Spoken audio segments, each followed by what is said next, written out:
સમાચાર સાબરકાંઠાથી પ્રાપ્ત થઈ રહ્યા છે, જ્યાં રોડ ધોવાયો છે। સાબરકાંઠામાં થોડો એવો વરસાદ વરસ્યો, પરંતુ આ વરસાદ થતાં જ નનાપુરા ગામનો રોડ ધોવાયો છે। પ્રાંતિજના નનાપુરાથી સ્ટેટ હાઈવેને જોડતો રોડ ધોવાયો। એક દિવસના વરસાદમાં જ રોડ ધોવાઈ ગયો।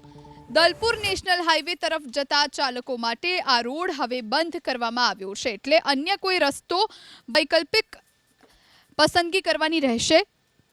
પ્રાંતિજના નનાપુરાથી સ્ટેટ હાઈવેને જોડતો આ રોડ હતો, પરંતુ આ રોડનું હવે જાણે નામો નિશાન ન હોય એવું લાગી રહ્યું છે। એક જ દિવસના વરસાદમાં આ રોડ ધોવાઈ ચૂક્યો છે। ગઈકાલે જે વરસાદ વધુ પડ્યો એ વરસાદના કારણે જે આજુબાજુના ખેતરોનું જ ખાલી પાણી આવેલ છે, એના ઉપર એક મોટું તળાવ છે, એનું પાણી હજી ઓવરફુલ થયું નથી। જો એ પાણી ઓવરફુલ થશે તો આ રોડની હાલત બહુ ખરાબ થાય એવી હતી।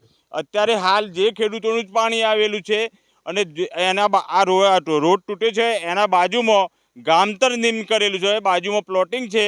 એટલે સરકારશ્રીને મારે એક રજૂઆત છે કે એ ગામતરમાં નીમ કરેલામાં અંડરગ્રાઉન્ડ ભવિષ્ય માટે પાઇપલાઇન કે કોઈ ગટર વ્યવસ્થા મોટી નહીં થાય તો તેઓ પ્લોટિંગ માટે કોઈ જઈ શકશે નહીં, રવા કે મકાન બનાવવા તૈયાર નહીં થાય એવી હાલત થઈ છે। અત્યારે હાલ હવે આરએમબીને હું જાણ કરી છે। હું પૂર્વ સરપંચ છું, અત્યારે વહીવટદાર છે, એટલે હું આવીને તપાસ કરીને અને આરએમબીને જાણ કરી હતી, બધું કરેલું છે। પણ આને સત્વરે અને કોઈ પણ અત્યારે હાલ રસ્તો તૈયાર થાય એવી ગામજનોની અને મારી અને બધાની માગણી અને લાગણી